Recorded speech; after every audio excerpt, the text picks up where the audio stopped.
nipo mwenyewe nasafiri, akili yangu ina rundo la mawazo, moyoni mwangu nazo shari na tofauti za watu wangu wa karibu.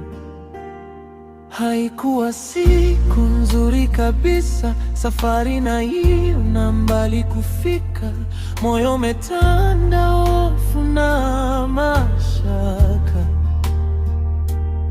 Najiwazia kesho pia kutakucha.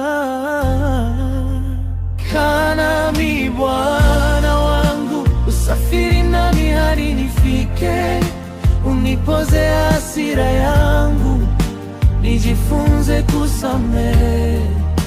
Mtume malaika wako, mguu wangu usijikwae, halipo gumu lolote kwako, kwa yeyote akujio.